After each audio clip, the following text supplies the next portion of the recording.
This episode is made possible by our generous patrons. Welcome to the Ink to Film Podcast, where we read the book. And then see the movie. I'm Luke. And I'm James. And this week we discuss Andy Weir's 2011 sci-fi novel, The Martian.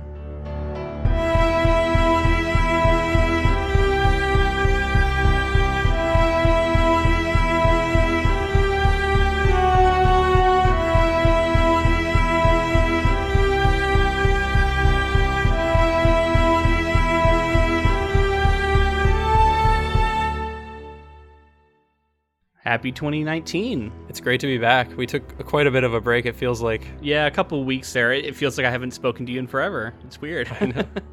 But we did do this great project to start 2019, which was fun. I hadn't read this before, had you? Yes, I have read this novel before. I did it when I was at Seton Hill for a class, actually. Really enjoyed it when I read it then, and mostly enjoyed it to the same amount this time. I think there's like a little bit of... This is a kind of novel that I think the first time experiencing it is going to be the best. And I would also argue that reading the novel without having seen the movie would be the best way to do it. So I'm going to be curious how your experience was having seen the movie, because a lot of the plot is obviously spoiled when you see the movie first. Right. I have to say, from my memory of the film, which I honestly don't remember all that well, as I was reading, I was kind of re-remembering, but I didn't remember the plot fully when we started it. Mm-hmm. But I like the book more, like just off the bat. I'll go ahead and say that because it captured what I think was supposed to be a book for people who love space and space travel, exploration, and things like that. Whereas the movie was more of a popcorn blockbuster, somewhat, but it did dive in for sure into the scientific elements and all of the math equations and everything that Matt Damon explains. But I just think like the book really captured it felt like a real story. It feels like a true story. Okay. I think there's a lot more to dig into there, but before we get too deep into it, we have a new look. You're sporting a new look over there. Some new digs. Well, I guess we both are. Well, hopefully it's in your feed now. I mean, I don't know if it will be for sure, but it will be soon if it's not there already. Yeah, so we have a new logo for the Ink to Film podcast. Yeah, we worked with the artist Natalie Metzger to make our logo, and she was great, went back and forth with us a ton, and was willing to put up with our little nitpicky things we kept changing. But we finally got to a point where we were very happy with it, and we're very happy with the way it turned out. And I have to say, it's very much her rendition. Like, I think that coming into it, we were pretty open to it, and she came up with something pretty different than our original logo, and we were into basically her design immediately. Yeah. And then just, tweaking things here and there, colors and stuff, was all we really had to do. Yeah. And I'm very excited about the way it turned out. And just a brief announcement for our patrons. We're going to be sending out new gear with this new logo. We're going to be sending out like a little grab bag of new stuff for our $10 patrons. And that will be sent out as soon as we get it all ordered. It'll just be a little bit of a delay while we work with the different companies to order the different things. But I'm really excited to get that stuff too, because I think it's going to look great. And I want to put a magnet of our new logo on my fridge. Yeah, I mean, selfishly, I love the logo. Like, I want to see it, in the future on a T-shirt. I want to see it. Like, I think it's a cool logo that I would definitely maybe a hat. I would wear a hat with it on there. Yeah. And we're not going to have any apparel right away, but I know that we both would love to do that at some point. So definitely let us know if you're interested. Like, if you would wear a T-shirt of the logo or that kind of stuff, let us know, because the more we hear that people are interested in that sort of thing, the more we might start looking into how to get that done. But yeah, and obviously the more patrons, cool. the more possible. So tell your friends and get more people on board if you can. Yeah, if you're like one of the lower tier patrons maybe, and you want to get in on some of this gear. Think about upping it, or if you're not a patron at all, you might think about doing it just if you really like that logo and you want to rep it. That would be awesome. And then, we can take that money and use it to upgrade our failing mic stands and other things we've been talking about. All of our stuff that we've been doing this for a year and a half now, weekly. And that's a lot of use, and it's a lot of wear and tear on some of this equipment that we bought a lot of the budget bin kind of stuff when we were starting out, and it's showing its age. Yeah. I mean, really, we spent significant amount on the mic, and then really everything else we tried to do what we could, because we didn't have Patreon or anything back then. Yeah. Well, anyway, I think that's enough on the Patreon stuff. If you don't want to be a patron, that's fine. We just appreciate you listening. But yeah, hopefully you like the new logo. I think it's cool, and I'm excited about it. And I think it represents, if I can get a little bit, my like literary mind to it, I think there's kind of a symbolic thing going on with the transition of colors. Where to me it represents the transition between mediums. From book to film, right? And you see these two different blues transitioning into one another, and I don't know. I think it's cool symbolically, and we got the little inkling on there to represent, I think, our listeners and our own interest in the podcast. And I don't know. I think there's just a lot that I love about it. So hopefully you guys do too. I also like that we kind of, we stuck to our kind of original template in a way. Yeah, we wanted to. It's also like the transition towards it kind of is very close to our old color in one corner and then into a new color. Not that we're gonna like fully embrace one color or anything like that. It's just cool to see like a transition to something new. Well, and it harkens back to that original logo, which will always hold a special place. If you're someone who really loved the original logo, first off, thank you. I designed that myself, and I don't think it's that great, but it definitely was good enough, and it's going to always hold a special place in my heart as the original logo, and so like it's got that attachment for me, and I'm always going to look back on that logo fondly, but I'm really excited that our new one kind of can evoke that, but just do it in what I think is a much better way. Yeah, I'm excited for everybody to see it. And yeah, if you like the logo, also let Natalie know. She is at Mini Totoro on Twitter, and let her know that you like her design. I'm sure she'd think that was really cool. It's a sweet handle, by the way. I love Totoro, my neighbor Totoro. I've never seen My Neighbor Totoro. Really? I know. It's super wholesome. Like, you got to watch it. It's just, Miyazaki, but like very, very wholesome. Cool. All right. Well, I think we've circled and orbited the topic here long enough. Let's get into The Martian. Do you like my dad joke there? I like that. It's very fitting with the rest of the book, right? Yeah. And it was funny. It was a funny book. But I felt like it would be like that because of the movie a little bit, knowing all the jokes and stuff throughout. But I think let's start with, did you love space growing up? Were you super, because we grew up in an area where like space travel is really, really important, and just tell me your experience with that kind of stuff. Yeah, that's a good question. I absolutely. I was always fascinated by space travel. I was always someone who, I grew up around the time of, I went to a school named after Krista McAuliffe, thank you. And in her memory, so I learned about that. I remember witnessing a few of the like big explosions that happened. I have some memories about that, and so being near, growing up on the Space Coast of Florida, basically, it's like you're around it, and my parents were both enthusiasts when it came to space travel and what was going on, and it kind of kept me appraised of it. And then I've always had this fascination with astronomy, and we talked about in our Jurassic Park episode that I wanted to be a paleontologist when I was young, and I think you did too. But something to do with astronomy was always there too, and there was a time when I was in college that I seriously considered switching majors to astronomy. Away That's from awesome. English, which English has always been a big call for me, so that would have been a pretty dramatic change. And ultimately I didn't, I think, because I never really had a great grasp of the like physics behind it. It was more just I like the concepts. Right. And that kind of continues to be my relationship with it today. I love the concepts. I don't necessarily understand how it all works, but I love it. Yeah, that's so how about funny, you, man? man. Do you ever want to be a astronaut? I think at some point everybody does. But yeah, for sure. Growing up in that area, my dad is super huge into everything going on with NASA. Like, our parents knew people who were involved, like whether they worked there or engineers or whatever. So it was always around, and I took it for granted for a long time. But we watched, I think I watched every launch from the time, from the time I was a child. Anytime there was a launch, everybody would drop everything, just walk outside and watch the shuttle go up. Mm-hmm. Up until the last one I remember watching the last shuttle go up a couple years ago now, 5-6 years ago. But it was a huge part of my life. And then I went to space camp eventually, which was super, super awesome. Yeah. I did not do that. That's cool. That always anytime there's like a space movie or a space story that really sticks to true science and true space travel. I think that that's what I think of, because we did like the I forget what it's called, but it's like the multi-axis like training thing. Like you do the things that the astronauts did at space camp, and you go and So do like missions and spins you around, makes you vomit, kind of thing.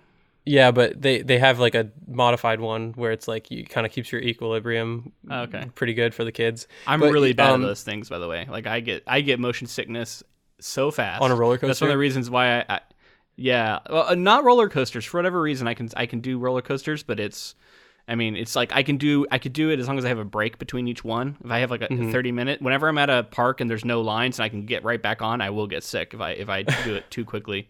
Back to It's back. a double-edged sword. It's like you get to have fun faster, but you need that time to rest. That's funny. Yeah. And the big thing when I was at space camp was just that all the astronauts that came to talk to us and give speeches and presentations and stuff, everyone always talked about how like in our lifetime, we're going to be on, like in our lifetime, yours and mine, we will land on Mars and we'll start to colonize it and all that stuff. So to see like this future jump to kind of where we've been able to travel there and start to do testing and colonize for a certain amount of time is really cool for this book. Have you seen the T-shirts that say "Get your ass to Mars"? I think it's like a NASA shirt. No, but I've been thinking about how badly I want to just, I've been seeing people wearing like NASA jackets and shirts, T-shirts and stuff, and I'm like, God, I need some of that stuff. Like I should have been wearing that stuff for years. That's funny. Same. I'm exactly the same way. And whenever I see that shirt, I'm like, damn it, I want that shirt. I want one of those. Cool. Another cool thing I just thought of that made me think of was my dad had a buddy who worked on a lot of the missions, and he would give me the patches for each mission. They would have like a different patch design, and he would bring me like the sticker of each mission, and I would just put on my window. My childhood window didn't face out to the yard; it faced out to like a patio area. So I would just like put all the stickers on my window to like look at them and stuff. It was really cool. Well, in our modern world, there's so few opportunities to explore and to see new things and go places where people haven't been. And space is like, that's one of the few places where that can still happen. And I think that's really cool. And I think that's why this novel, which feels sort of like an adventure, survival, kind of like a little bit of that, like trapped on a desert island, or you know what I mean? Kind of like you got to figure out a ways to survive. It's that mixed with the exploration and the science. Yeah. And I think that combines really well, because I think there is overlap in that sort of like the danger of being out there on the edge, away from society, and where you have to take care of yourself and you have to solve problems and no one's there to help you.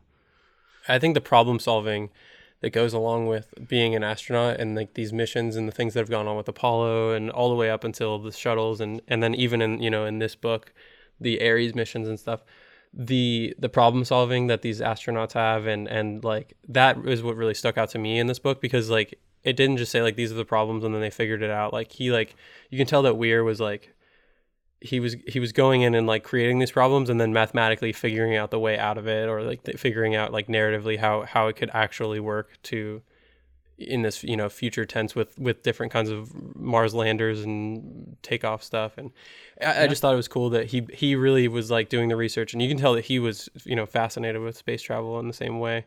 I have some of that stuff we'll get into when we start talking about the history of the publication of this. But yeah, I mean he definitely did his due diligence and studied a lot of this stuff and did research. But before we get into that, I just want to there's something kind of just as a general theme of this novel that I love about it. And it's that I think the whole novel is really about, I mean, this is going to sound sort of trite, but I really think it is about, like the human spirit and about, our capacity to do incredible things. And also, and that reflected in how humanity can come together and do incredible things. And I think kind of the way that it all feeds into that overarching theme is really a strength of this novel, and did make it fun to return to. Like that was one of the things I really enjoyed about it. Coming back to it is there's not a lot of novels that give me that feeling, and it's not in some sort of hokey way, because it's very believable too. Mm-hmm. Well, it's like the fact that the astronauts are willing to risk their lives to go back for one man, and everybody's pooling their resources to get this one man off, no matter the country.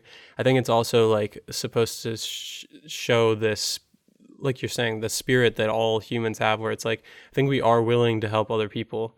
Yeah. And for whatever reason, sometimes we don't. And it's just weird, like when we think of that everybody, I could totally see this happening this way, where it's everyone's pooling resources and everything to save one person, and it's for the greater good. So everyone is striving to help. And he represents comes to represent more than just one person's life. I think right. He kind of embodies space travel and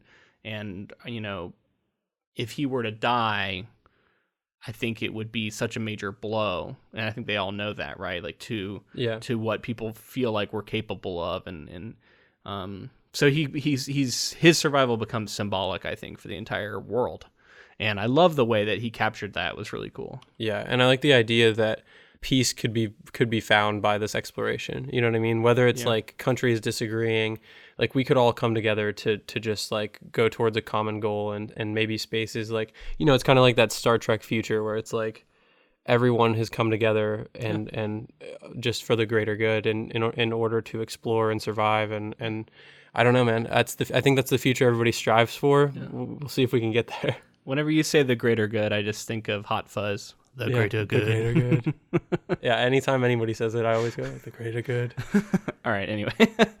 So this is your first time. Now, maybe correct me. I might be wrong. But is this your first time reading a hard, quote-unquote, sci-fi novel? Are you familiar with that term? And is this your first time reading a novel like that? I mean, I think so. Hard sci-fi just meaning it's not like mumbo jumbo and hand waving. It's like saying like this is the actual science that would get it done. Yeah, usually it's like people can replicate it. It's serious science in there. It's the math adds up. And there's very little to no hand waving. Now there's obviously there's a whole spectrum of how quote unquote hard the science is in a lot of sci-fi. But this is way on the spectrum. This is very it reads kind of like in a really long word problem from a class, but obviously more entertaining than that. And that's also a credit to how this novel that he was able to do that and not have it be boring, in my opinion. But yeah, that's what I wanted to get. Like, how did you feel? Because it changes the pacing, it changes a lot of stuff when you're putting a lot of narrative time into explaining the difficulty of the ramp and the moving the rocks and whatever it is he's doing at the time. There's a lot of time spent on explaining the problem and then going through the process of finding a solution for it. And how engaging did you find that? And was there any times where it lost you or you felt like it was dull? So a couple things. For me, what it did was like I said before, it kind of makes it feel like it's true. Like having all this true science in there and the math that all adds up makes it feel like a true story that did happen. And you were talking about the really detailed going into the specifics. Does it make it dull? For me, as long as the plot is interesting and like I'm interested in what is going on, the little minute things has never really bothered me. And that might come from like backgrounds in reading like really dense fantasy where like everything's described to you. But like I've never been a person that's details don't bog me down. It's just like if I don't care about what's happening in the plot, that's when I get bogged down. Right. So the premise was strong enough to hold you, like that Mark Watney's survival. Yeah. Yeah, so that was definitely how I felt the first time I read it. To me, the premise was so strong. And remember, I read this before seeing the movie, because the movie wasn't out yet. And so, I mean, I figured he probably survived, but I wasn't sure. And there was enough of danger there, right? And like how bad was it going to be, and how was he going to find his way out of this one? That was really compelling, and for the most part carried me right through some of those sections that other people have found to be a bit more of a slog. I think I picked up on more of it this time through. Where there's a few parts, and it's because I've seen the movie now, I think twice, and I've read the book, and this is my second time reading the book, and so I'm very familiar with what happens in this story. And so some of those parts were a little bit like, yeah, yada, yada. I know that he figures this out. I don't really care. And maybe that says something about me and why I'm not an astronaut, right? Because I I could never get into those word problems very well. Mm-hmm. Yeah, but I mean, it wasn't a huge problem, and I still definitely enjoyed it. And part of it was also like reliving the initial thrill, because when I first read this book, and I stress again, it was before seeing the movie. It was an incredibly thrilling read. I remember I went through it really fast, and I found it to be very compelling. And it's interesting because if I can, be a little bit nitpicky here, it's not a particularly well written novel when it comes to like the prose. Mm-hmm. There's a few things that jumped out at me as being kind of sloppy or feeling like it should have been caught in editing. But it's very sparse in some ways too. The descriptions, and we get very little, in my opinion, we get kind of little of Mark's reflections about his situation. He doesn't seem to be very reflective about things, and I kind of wanted more of that. But like I said, like I was too caught up in it, and I was too engaged with the plot and with the fun of kind of like solving these puzzles that it ultimately just didn't matter that much to me, and I was still able to really enjoy it. What did you think of the idea to make it partially from the NASA scientist's perspective, partially from logs from Mark? Because it's like and then partially like omniscient, right? Because it's like some of the time with the Mark stuff, it feels like he is like almost like guarding himself because he knows that these will be seen by someone at some point. The logs. So it's like maybe that has something to do with like not having enough of the reflection. But I do think it was smart to not have it just from like only the logs would have been so boring. So to like cut away to what NASA's up to, and to cut away to like there's one moment, and I think it's nearing the end, where, spoilers, we're gonna get into it in a little bit, but at the end when he like finds the Ares for like supplies and stuff near the end, when he finally gets to it and he gets his radio contact back, it's like the rocket was somewhere in the valley, and then he like the astronaut gets out of his thing, and he's jumping around, and I thought that was really interesting because it's like I think that diversity and different kinds of point of view makes this less dull. Yeah, so you're talking about POV shifts, and he does them a few times definitely for sure, and I remember the first time I read it, it was more striking to me because at the time I think I had read less fiction in which that happened, and then since then I've read several other novels that do this and do it quite well. The first POV shift does occur fairly well into the novel, which is otherwise a first-person epistolary novel where he's talking to you through these logs, and he's saying "I," as Mark Watney, and when all of a sudden it shifts and we get this like third-person omniscient, zoomed in on different people back at NASA, it is sort of like kind of I don't know, disorienting at first, but yeah, I think it does work. And I wrote an essay about this when I was studying it in school, and I read back through it before coming on here to record. And one of the things that I wrote in there that I liked was I made the comparison of Mark Watney's problem solving his way through each new thing that comes up on Mars is similar to how Andy Weir problem solves his way through this plot, in conveying the information he needs the reader to know in order to appreciate the story on the way that he's trying to tell it. And so he gets to a point where it's like, there's no way for me to convey what's going on with NASA through this log format. So what do? I change it to this. How do I convey the thing that causes the rocket to fail? Well, I'll do it by describing it from production up until this point and show how, so he shifts his POV around, he shifts it to serve the story, and maybe it feels a little bit like cheating to some people, but to me it felt more like problem solving. It felt more like Andy just like Andy like I know him, playing with the form and finding ways to make the story work for him, and ultimately it worked for me. I don't know if you have the same feeling, but this story being so STEM oriented kind of makes me mourn the loss of like an alternate timeline where I went into that industry, like some sort of like science or technology industry. And But what's interesting is that from the perspective of like a writer or someone in the arts, it's like through a story like this, you can also, because I don't, I don't use chemistry on a daily basis. I don't use any sort of, algebra very rarely, anything like that we learned in school. That for some reason, sometimes I'll be like, man, I wish I could do like just some like algebra right now, or I wish I could, there's something about like studying that kind of stuff and the problem solving that's nice.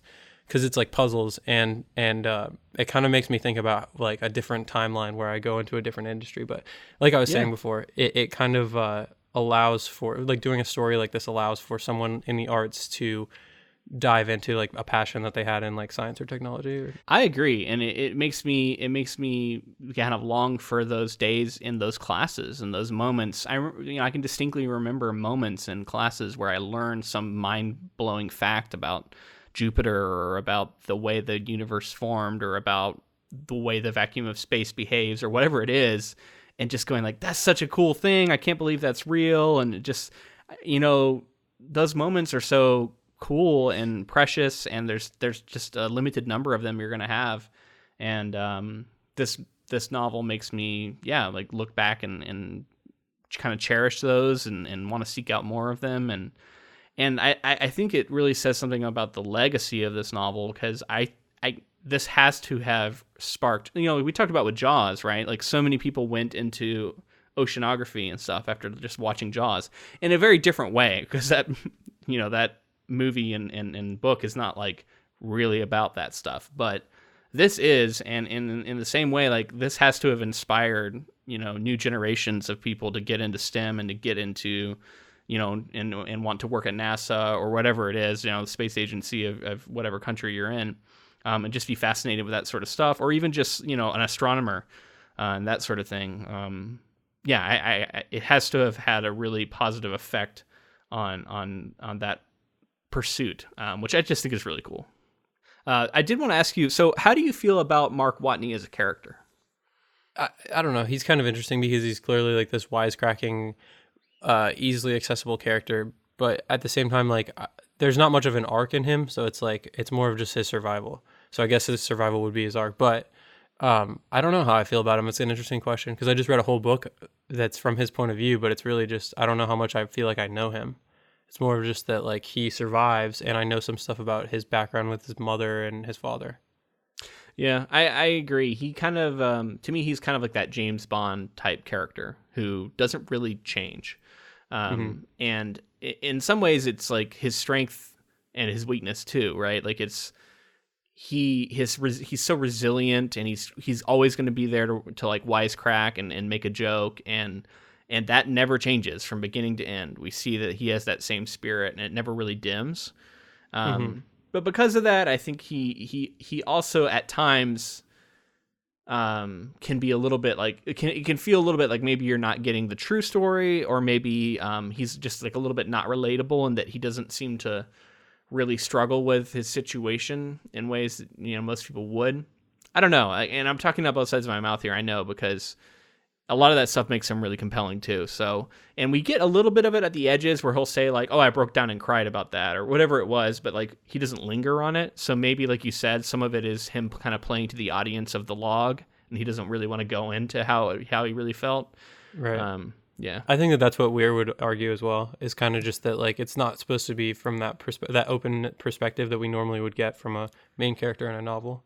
Yeah, it's a different kind of book too, because it doesn't focus on those things. If it did focus on that, I'm not saying like it could be a really good novel. It could be even a better novel. I don't know, but it would definitely be a different novel than what we get here, right? Whereas the focus of everything here is on plot, is on action, and is on problem solving. Like, that is the core tenets of this novel. And if you bring in an element of reflection on the state of humanity and about life on an alien planet, and you get all this stuff, and you get some serious sort of existential thought in there, it would change the tone, and it would change the pacing, and there's basically risk reward with all this stuff. Something else that I just brought up, and is to me is that I'm just trying to think of, if I was writing this, who would be my audience. And I feel like the audience who he wants to appeal to is people who are interested in STEM. And I feel like those people typically, and this is like broad generalizations, but like your engineering types tend to not be as, they tend not to wax philosophical and be interested in that kind of stuff as much as the problems and the solving of it. So it's maybe it had something to do with like, because I feel like I respond more to a character's journey and like internal like turmoil and all of those things. Maybe it just has to do with the audience that he was trying to appeal to. Yeah, I think you might be onto it. So let's get into, I'm going to tell you a little bit about Andy Weir, and then also the publication history around this novel, because I think it's very interesting. So Andy Weir is the son of a particle physicist and an electrical engineer. He has a background in computer science. At age 15, he began working as a computer programmer for the Sandia National Laboratories. He studied computer science at UC San Diego, but he did not graduate. He then worked as a programmer for several software companies, including AOL, Palm, Mobile Iron, and Blizzard, where he worked on the video game Warcraft 2, The Tides of Darkness. Nice. How about that? That's awesome. He also was writing it, throughout a lot of this. And his first work to gain significant attention was called The Egg, which is a short story that has actually been adapted into a number of YouTube videos, including a one-act play, and is the overarching concept of Everybody, the third album by American rapper Logic. That's awesome. Also, How about that? I did not realize that. Yeah, it's pretty That's wild. cool, I didn't man. realize it until I was doing this research too. That's so crazy. I got to look more into that because I actually really like that album too. Yeah, I want to read this short story now. I'm very curious about it, so maybe we could do that for a bonus or something. Yeah, that would be so cool. We should, definitely. If you guys want us to do that, let us know. He began writing The Martian in 2009 by researching related material so that it would be as realistic as possible and based on existing technology. He studied orbital mechanics, astronomy, and the history of human spaceflight. He has said that he knows the exact date of each day in the book, and he specifically avoided physically describing characters when not necessary for the plot. So that was the specific choice, maybe to leave it kind of broad as to like who could fill these roles. And then, the idea that he actually knows the specific days so that he could, like, he did all the math correctly based off of like where the planets would be. You know what I mean? It's pretty amazing, I think. Yeah, it's awesome. So, having been rebuffed by literary agents when trying to get prior books published, Weir decided to put this book online in a serial format, one chapter at a time, for free on his website. This is really interesting stuff. So he started releasing it serialized on his website and started garnering a following. And I've heard him talk about how there were times where it would also be sort of like a community thing, where he'd put forth these problems and he'd see all these people trying to solve it in the comments and stuff, and it would give him ideas, and he could sometimes work off of this sort of thing, right? And then he made friends with other people in the STEM fields that he could reach out to and say, hey, for this next part he's going to tackle something like this. What's some ways that he could try and tackle that? So in some ways I kind of felt like there were times that he had to be consulting with experts. Right. Because I was like, he couldn't have done all of this. Like, it's so massive of an undertaking. You would need such an understanding. It would be insane. Right. So remember, at this point, it's still free. This is free on his website. Mm-hmm. So eventually, he finished it. And it was very popular with his followers on his website. They requested that he would make a Kindle version of it so that they could have it all together on their devices, right? Like, people just wanted the ease of that. They wanted it on the Kindle. Well, to be on Kindle, you have to set a minimum price of 99 cents. You can't have it for free on there, or at least at the time. So he set it for 99 cents. It went on to sell 35,000 copies in 3 months on Kindle, which was greater than the number of people who had previously downloaded it for free. Now, this was a big enough sales to garner the attention of publishers, and Podium Publishing, which is an audiobook publisher, signed the audiobook rights in January 2013. And then Weir went on to sell the print rights to Crown Publishing in 2013 as well for over $100,000. So I believe he was also approached by a literary agent in there when it was taking off. So first off, Crown Publishing, you may remember, is the publishing company we worked with for Ready Player One. We did that giveaway. So same publisher as Ernest Cline. So I have a question just in terms of that industry stuff. Yeah. He got $100,000 for the book, for the print rights, because it was already kind of published at that point, potentially. Maybe. You mean like it had already been released in some way, so it wasn't like a full like release from the get-go? Well, I mean, $100,000 is actually pretty good advance too. Now it's not like what we heard about with Ready Player One, but yes, Right. I definitely think there was partly some of that was in the idea that there was these versions already out there. Part of the audience had already bought the novel, so you're doing calculations on like how many new copies are we actually going to sell. So that's all that stuff goes into the negotiations for that, I imagine. But to me, it also still seems, I mean, like it's still low compared to where this novel would go on to sell. I'm sure he sold out his royalties pretty quickly. So when it did come out in hardcover, it debuted at number 12, and it remained on the New York Times bestseller list for 4 weeks without getting above the 11th position. Now, when the trade paperback edition came out, it was on top of the New York Times bestseller category for a total of 19 out of 76 weeks that it was listed.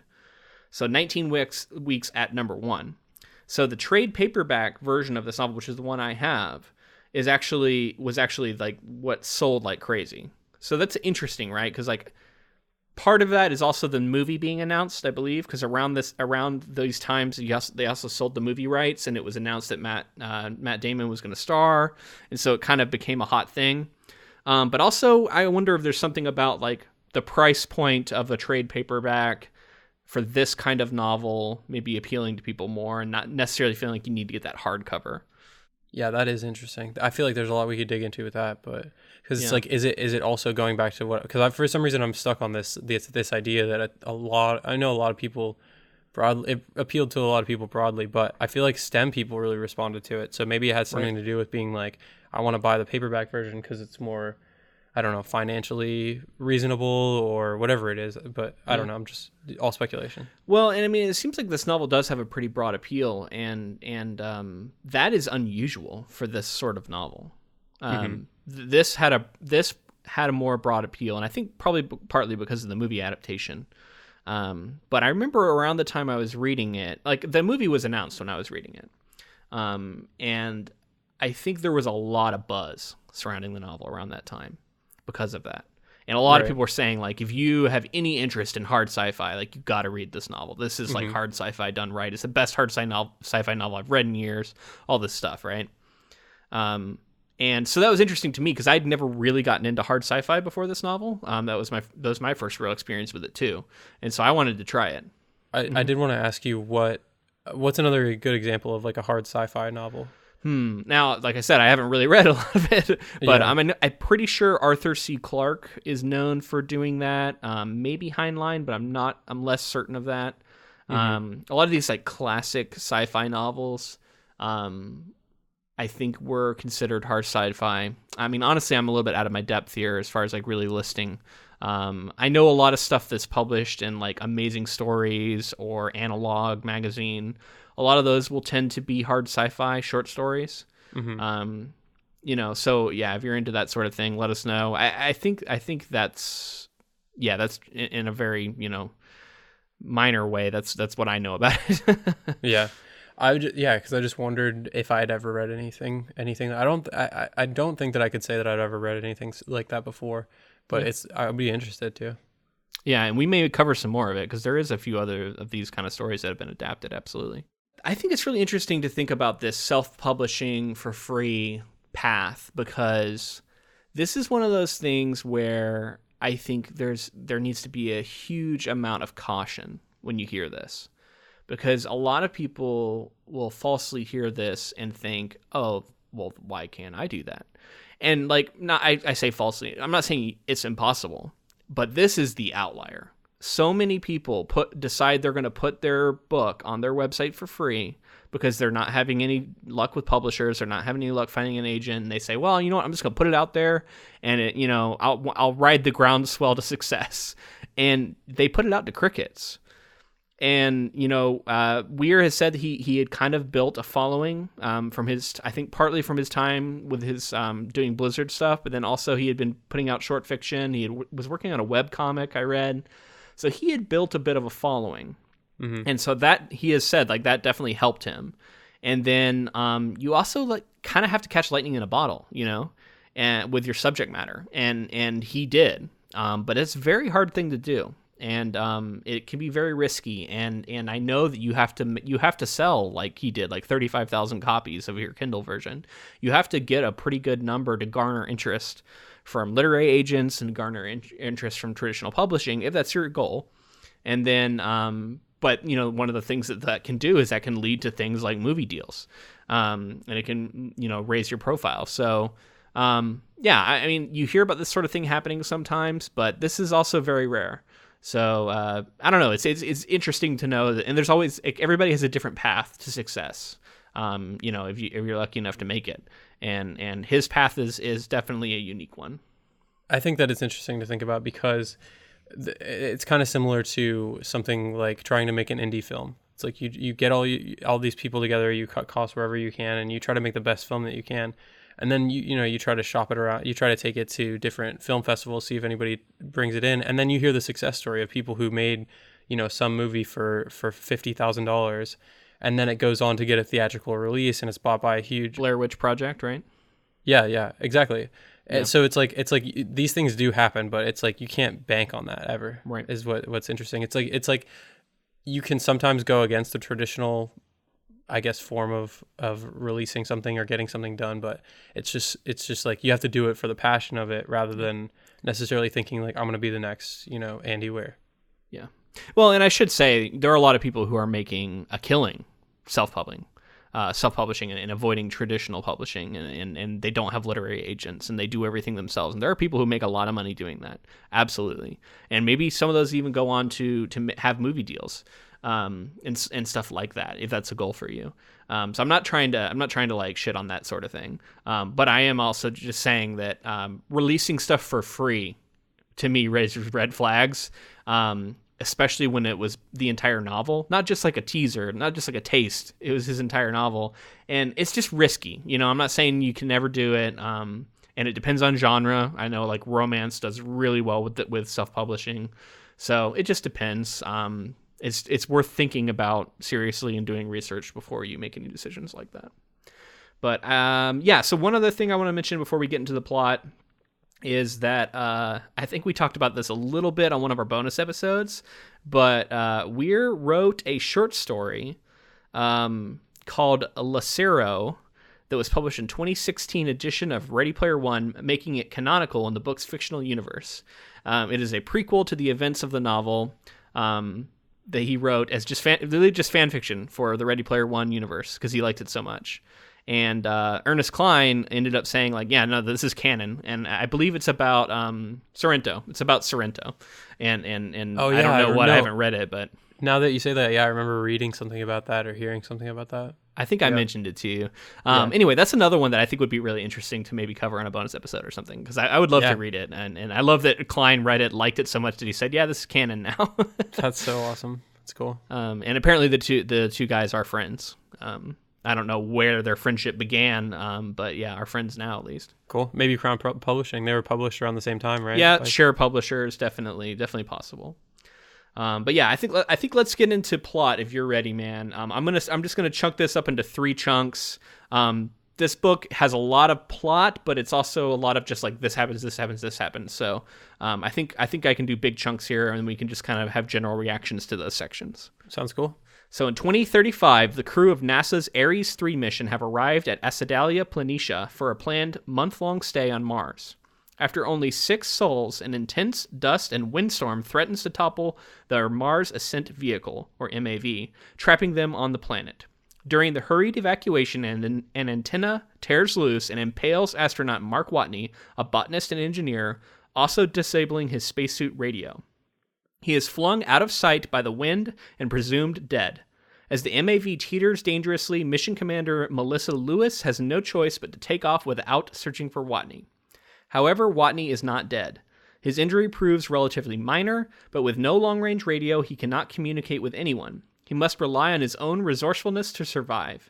He begins a log of his experiences. With food a critical, though not immediate problem, he begins growing potatoes in the crew's Martian habitat, the HAB, and burns hydrazine to generate water for the plants. Okay, that's chunk one. So we get the setup here, right? And it's interesting because it talks about the crew and everything, but like truly the novel begins with him saying I'm fucked and like talking about what happened, and we're just very close to his perspective, and we don't really get a lot of this crew stuff until a little later. I think one of my favorite parts of this is just that he's this like madman botanist. Yeah. And he like, I just like, we talked about it before, the problem solving that goes on, and just thinking about like, I know that they go through like intense training and they're like, they have master's degree in multiple fields and all of this stuff, but I would be so fucked, dude. Like, yeah, I'm not going to figure out how to get Martian sand and put water in it.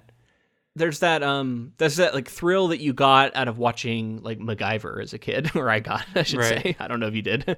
Now, very little, like a lot of the MacGyver stuff I think was like bullshit. I don't know how much of it actually held up, but there was always something cool about seeing him come up with some smart, clever way to like defeat something, or to beat a problem, or to solve a problem. And there's a bit of that feeling with Mark. Like, how is he going to solve this one? So there is one major scientific inaccuracy in this novel, and Weir has said it himself and owned it. He says that he knowingly included it in order to move the plot, like it was necessary for the story to take place. Mm-hmm. Do you have any idea what it might be? I feel like when the movie came out, I feel like I heard it, but I can't remember it right now. Can't remember it. Okay, so it is the dust storm itself. Not that there aren't dust storms on Mars. Let me see if I can, from what I remember, if this is even it, is just that the atmosphere is so that even if a storm was raging at 150 miles an hour or whatever on Mars, it would still just be like it would be like a light breeze or something, right? It's because the atmosphere, if you think about it, the atmosphere on Mars is very thin. We know this, right? Because the reason that it's so dangerous, and how like all of the gas will vent immediately, and it's not a vacuum, but it's very thin out there, right? Right. And so because of that, a storm pushing wind isn't going to have a lot of oomph behind it, Right. And so because of that, even though there are dust clouds, there's not going to be an antenna flying through the air and impaling somebody. There's not going to be like that sort of thing. And it's not going to be blowing over like their landers and stuff, right? So Weir has said, I could be wrong about some of these small technical stuff here, but in general, I think that's basically what it is. And Weir has said that he knowingly broke that and kind of made up the situation to set up this inciting incident. Now, some people who are really into science get really upset about this, right? And they're like, oh, this is bullshit, this would never happen. I'm fine with it. Ultimately, I don't care. But I kind of get it. And then like he also like later uses this, rightfully so, to say that he's going to be able to escape with his canvas covered rocket. And the only reason that's possible is because the atmosphere is so thin. Right. And if the atmosphere is that thin, then you can't have storms like that. So I think like if you're like really into this sort of stuff, like it bothers you, you can't have it both ways, kind of thing. Well, now I do mind it a little more now that you say that, because it's like you can't have it be a thin atmosphere and also not be a thin atmosphere. Yeah. Well, and basically that's just how he does it. So I mean, ultimately I'm fine with it, but like it's interesting that I thought about it more throughout this time, because I didn't even know that until after I had finished reading it, when I was doing research. So. Yeah, I don't know. It's interesting. I mean, it's cool setup, classic setup, and we get a lot of. I think Mark Watney, the strength of his character is he's funny and he's immediately engaging, and you kind of love the attitude he has about the whole situation, and how he's cracking jokes about it, and how you just want this guy to survive, and you want to follow him in his journey. So, I felt immediately grabbed by this novel when I picked it up. Something to do with like the way that he approaches like the references to the 70s music and the movies and the TV shows also I've always really liked. I felt like that was like endearing to me for his character. Yeah, so how come Aquaman can control whales? They're mammals. That was funny. Yeah, that was really funny. Yeah, I mean, like that's an example of his thinking, right? Like, and I think that comes at a really funny like comic moment of the guys that have been asked are wondering like, what is he thinking right now? And then I think that's like what we get. Yeah, they do something. They do that a couple of times where he'll say something and then cut to, which is fun. It's fun to do in movies. It's fun to do in books. It's cool. Yeah. Let me just give you the second chunk here. We can keep moving through this. NASA eventually discovers that Watney is still alive when the satellite images of his landing site show evidence of his activities. They begin devising ways to rescue him, but withhold the news of his survival from the rest of Ares 3 crew on their way back to Earth aboard the Hermes spacecraft so as not to distract them. Which I remember, but that was like a big moment in the book. Like, it was a very like, oh my God, I can't believe you're not going to tell them, all this stuff. So I think it was cool because it creates a really nice tension, right? So Watney plans to drive to Schiaparelli Crater, where the next mission, Ares 4, will land in 4 years, and their MAV is already pre-positioned. He modifies a rover and makes a test drive to recover the unmanned Pathfinder lander and the Sojourner rover, and brings them back to the hab, enabling him to contact NASA. Mitch Henderson, the Ares 3 flight director, convinces NASA Administrator Teddy Sanders to allow him to inform the Ares 3 crew of Watney's survival. They are thrilled, except for Lewis, who is guilt-stricken at leaving him behind.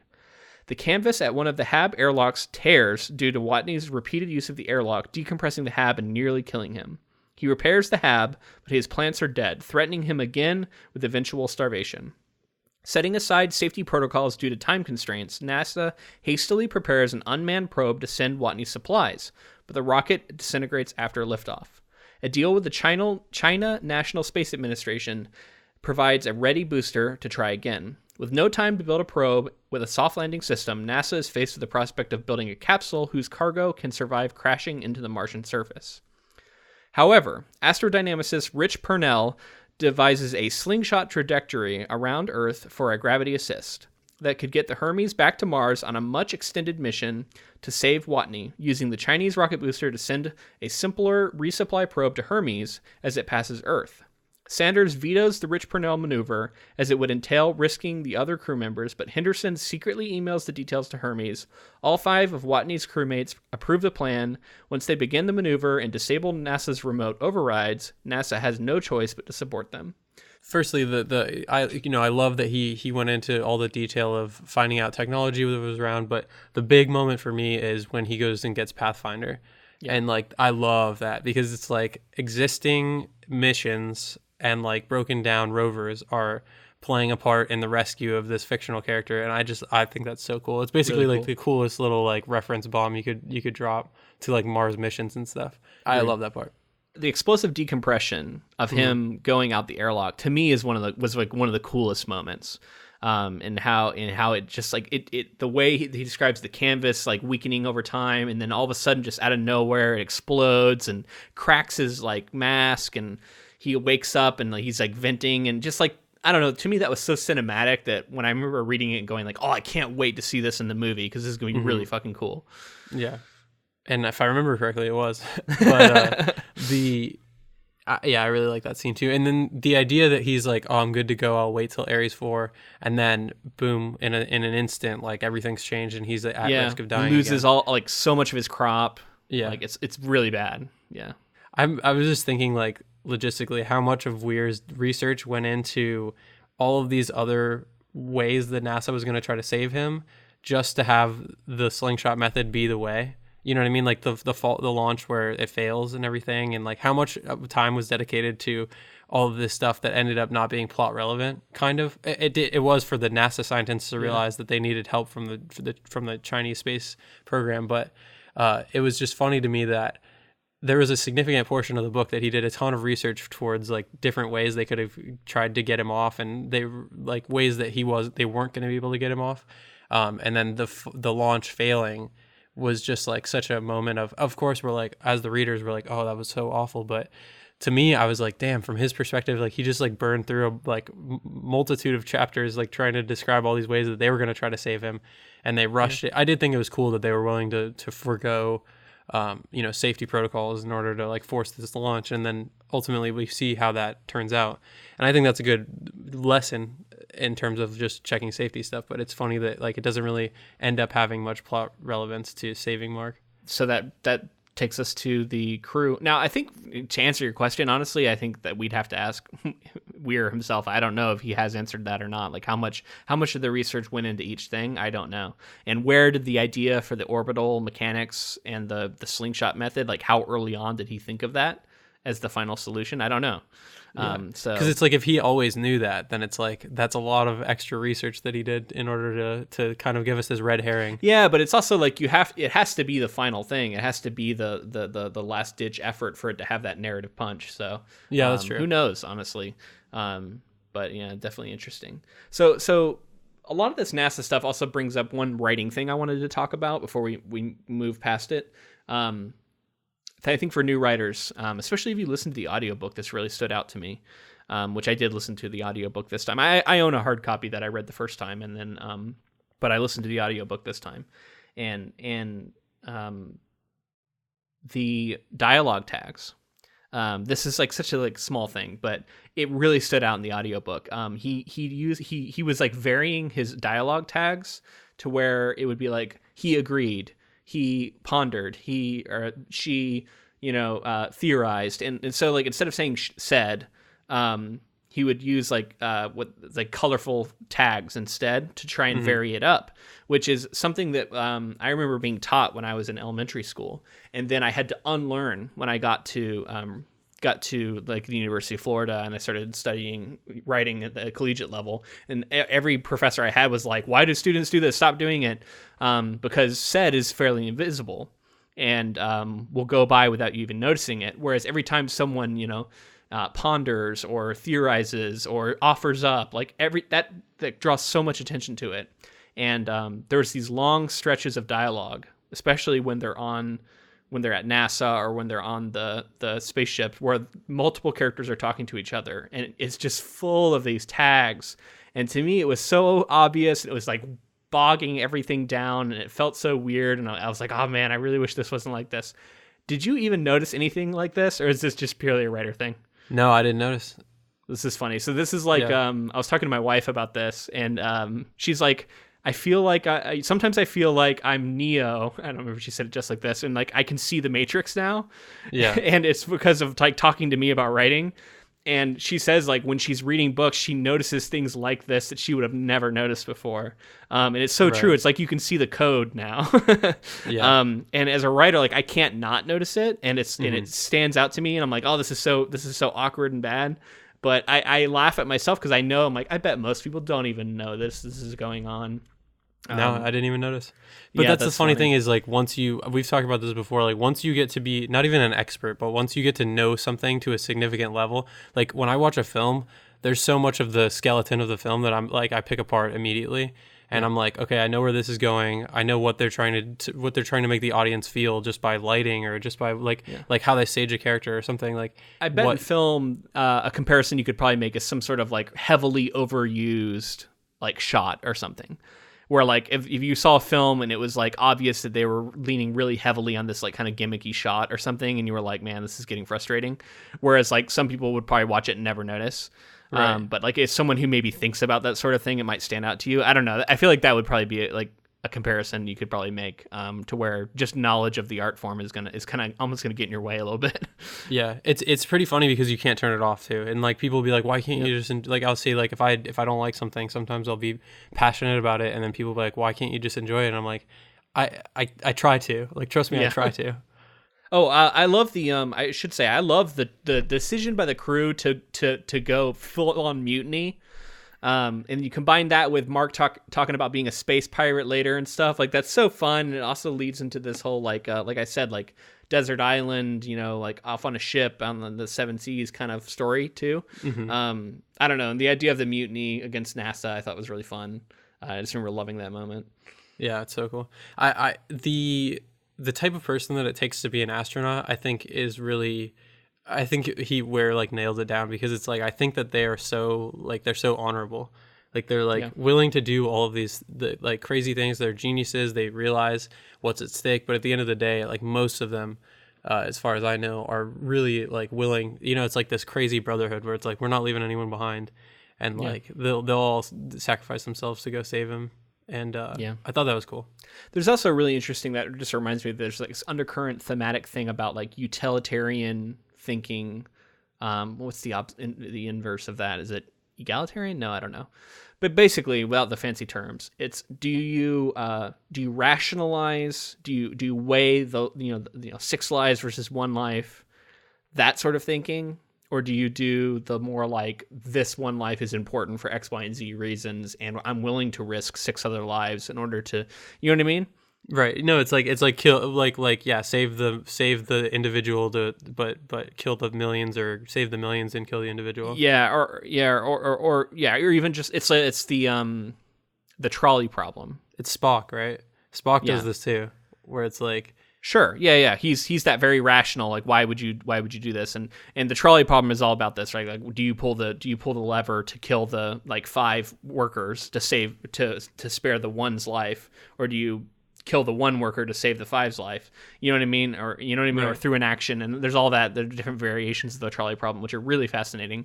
And there's a lot of these discussions going on in this novel, and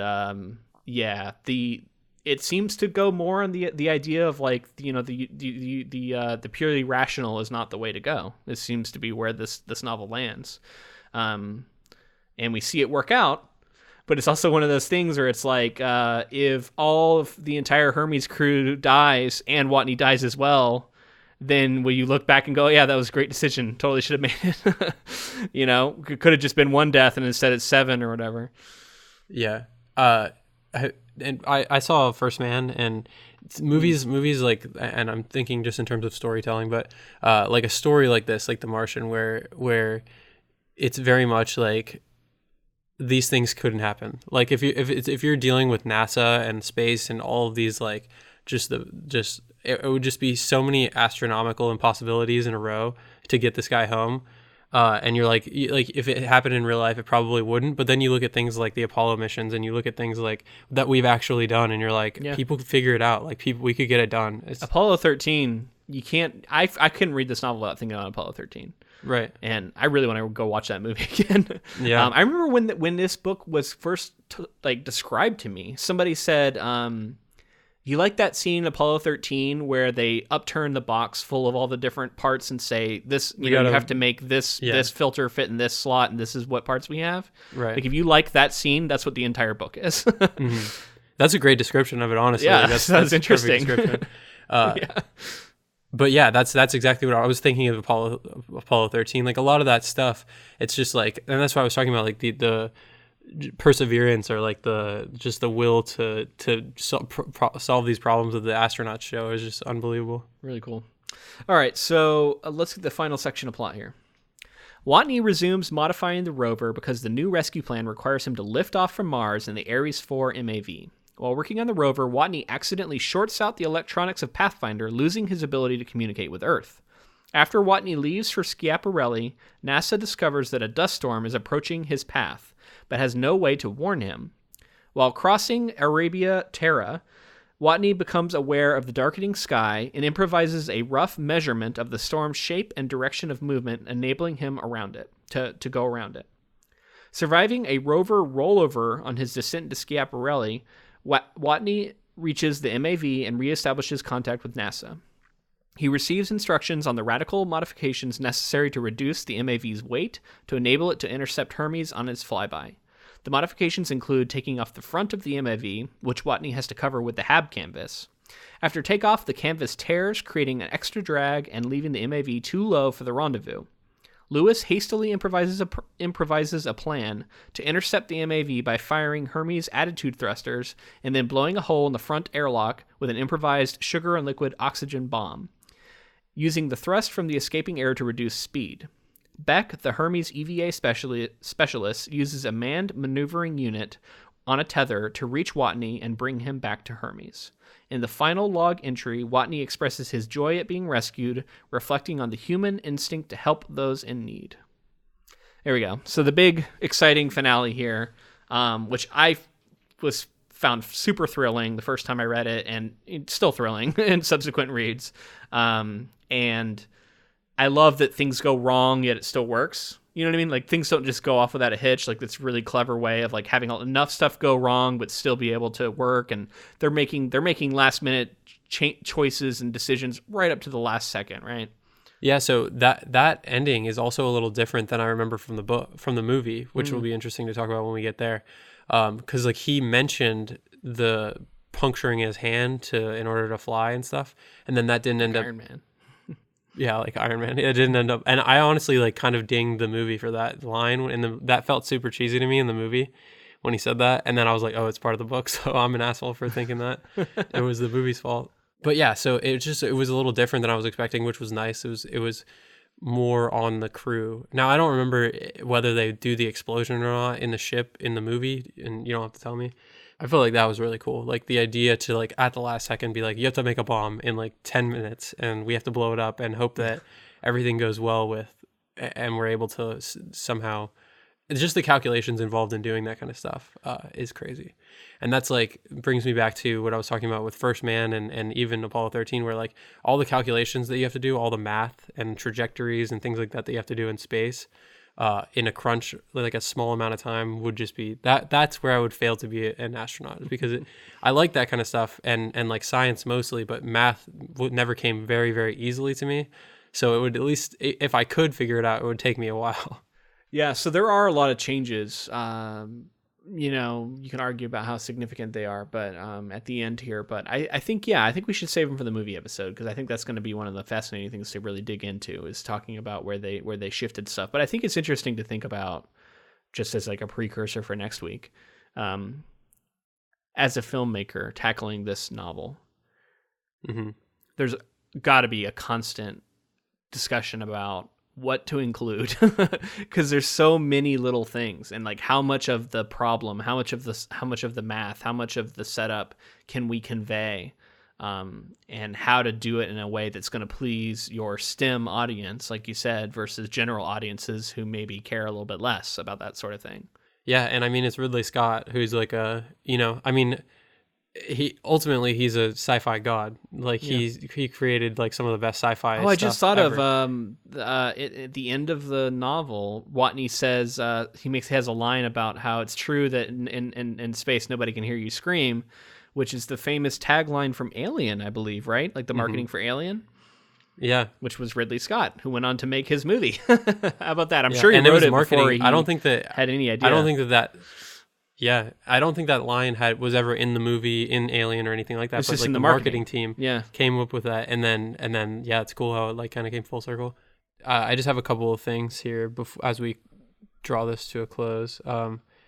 So this is kind of, we talked about at the beginning how we felt about exploration in space, and with our current trajectory and everything that's going on, I know like right now is a little different than it was a few years ago, but like what are your thoughts on like us going to Mars? Will we be there soon? Like do you think that, and like what kind of value does it hold for you? Immense value. I think we have proven time and again that the breakthroughs in science that will be made when people strive for things are invaluable. You just look at the space mission, or the moon missions, and everything that, like the leaps and bounds that we made in technology, that it's not just space travel technology, but technology that microwaves and all sorts of things that can track their lineage back to the moon missions. It's incredible, and I think that something similar would happen with Mars, and I think I absolutely believe we're going to do that. I certainly in our lifetimes, hopefully sooner rather than later. But I think we will see that. I think we will, barring catastrophic world implosions or personal tragedy. I think we should see that in our lifetimes. I really hope that is true. I think that there is a certain capacity for just like human foibles and asshattery and political bullshit to keep this from happening. But I am enough of an optimist in some respects, and when it comes to this sort of thing, I like to remain optimistic that it will happen. And I agree with you. I think for me, it's like I have to hold on to this. Like I have to know that we're going to push for these things, because like you said, it's not just space, it's the advancement, it's the survival of the human race beyond the Earth's health and everything that's going on here, and just pushing out and surviving, and seeing, I mean, just thinking of how important the moon landing was into the 60s, and thinking about how important a Mars landing and potential colonization would be for our lifetime would just be like, it would be the biggest thing to ever happen. And I feel like it would push a lot of people towards, technological advances and getting into that field. And I think it's definitely going to happen. It's just, is it going to be sooner or later? People always say like, oh, but it costs so much money, right? Like it's so expensive, and is it worth it? We need to focus on the here and now and not on the heavens. But yeah, I mean, I can think of $5 billion right now that would be much better spent on NASA and space exploration than some dumb fuck wall that so many of those same people want to spend it on, and it isn't going to do shit anyway, and it's just a vanity project. Well, it's like people who I hear, yeah, I mean, of course, yes, of course. But the people that I hear talk, well, let's not get too political here, but the people that I hear talking about, yeah, we do it all the time, man, don't worry about it. Say what? I said we do it all the time, so I mean, it's kind of part of it. The people who are saying let's spend it on the here and now are the same people to be like, no, I'm going to do everything I can to not pay my taxes. I'm going to do everything I can to make sure that I'm well off, but not helping others. And I think that ultimately shows like, yeah, we could be spending this. If we were spending the space program money on anything else, it would be, helping homeless people and providing universal healthcare, like education, free like all college, of these things that it's like, all of those things would be fantastic. But I think spending it on the space program is a noble pursuit as well. Absolutely. And I reiterate again, the pragmatist in you, if you're arguing, there is huge advancements in technology that affect our everyday lives that would come from this sort of thing and have come from this sort of thing in the past. So it's not purely a pursuit of exploration and just for like the fun of it or for the discovery of it. It's also got on the ground implications in everyday life that truly could be incredible. And I don't know. And it's also just like the human race is in my opinion capable of some pretty incredible things. And why would you not want to see that? Why would you not want that to happen? I'm sometimes jealous of the previous generations that got to see the moon landing, got to live through the moon landing. And that was before our time, and how incredible that must have been. And I want something like that. I want to live through the Mars landing, and to have that be something that I saw. The push by the people in that time, like they went from, putting a man in space to landing on the moon in like 7 years or something. Yeah. And so it's like that kind of push by everyone involved and the government, and like that's like the kind of push I want to see to go to Mars. And you were talking about yes, it'll have like for me what it is like the technologies that come from it are absolutely important, but to me that's secondary to like the legacy that we leave and what it would mean to and that's just my personal like where I land on it. And it's just like the like that's the future of the human race. Like it's like you have to think about the future and not just like, how is this going to help me? I agree, man. So I think that's a good place to leave this book. I think we want to leave a little bit of space for our discussion next week. There's a lot that went into adapting this to a movie and decisions that were made that I'd like to react to. Some of them I agree with, some of them I don't. I'm really fascinated to learn about Ridley Scott and how he found out about this and how he felt about it. I'm sure you'll find that in your research on the director. So I'm excited for that, man. And I'm looking forward to it. So stick around to the end, because I have a question that I wanted to ask you, Luke, and I feel like this is one that people are going to want to hear. Okay, what is it? I'll start thinking. If you could choose one food to have to eat that has to be a plant of some kind, what are you going to what's your potato? What's your plant that you're going to eat every day? Okay, and I'll save my answer for the end. Yeah, definitely. If you wanted to find us, we're on Facebook, Twitter, and Instagram, all of those at Ink to Film. And you can join our Council of Inklings, which is the best way to connect with the community and kind of get like some extra little tidbits from us. Well, also we post polls on there about future projects and stuff like that, and that's a great way to affect the show and to vote on what you want to see from us in the future. Another great way is to become a patron. Our Patreon, we have a lot of cool rewards, like we already mentioned. The new logo, we're gonna be sending out new gear. So if you want to get in on that new gear, definitely sign up soon, because it'll all be going out in a wave. Not to say that it won't go out later, but just if you want to get in on that initial wave, make sure to sign up soon. And that's our $10 level where you'll be able to get all of that. And other stuff too. Check it out. Patreon.com/inkthefilm. Thank you to Ross Bugden for the use of our intro and outro music. Okay, with that, let's hear it. What is your vegetable? What is your plant? What is the thing that you're gonna survive off of? So mine is potatoes. I fucking love potatoes, dude. Like Really? I adore potatoes. They're like, that's my favorite vegetable. Fry them, boil them, stick them in a stew. I love potatoes, man. If I had to, honestly, like, I can't think of another one that is better than that. I mean, like, I know I'd be sick of it and hate it, after a few days probably, but that would be true for anything. And if it has to be like, it has to be like a vegetable, not like a complete meal, obviously, then yeah, man, potatoes, that's mine. How about you? I mean, it's such a good answer because I'm also like weighing what I think would get me full, what I think would be like provide enough nourishment, and like I think potatoes are definitely a good one. But for some reason I want to jump to something like exotic. Like I want like to just eat a bunch of kale or something. Like could I survive on just kale? I don't know, man. I definitely don't want to eat a bunch of kale. I can tell you that. You don't? Right now. No way, I love man. kale. I hate kale. I love kale. Maybe like some tomatoes, but I don't know if tomatoes would last me. Does bread count? Can I just say bread? Broccoli, yeah. Can I just grow bread? Just like every time you need to eat, you just have to take your yeast and make some bread. I would eat it. I could destroy some bread for a few years for sure. Yeah, with no butter, with nothing though. Just all grain. I'll just pasta. Maybe I'll make some whiskey out of it. Some mash. Yeah. Let's just say we wouldn't be very good at surviving, like old Mark Watney is. But yeah, man, that was fun. Looking forward to next week, and we hope you join us for that as well. Until next time. Thanks for listening.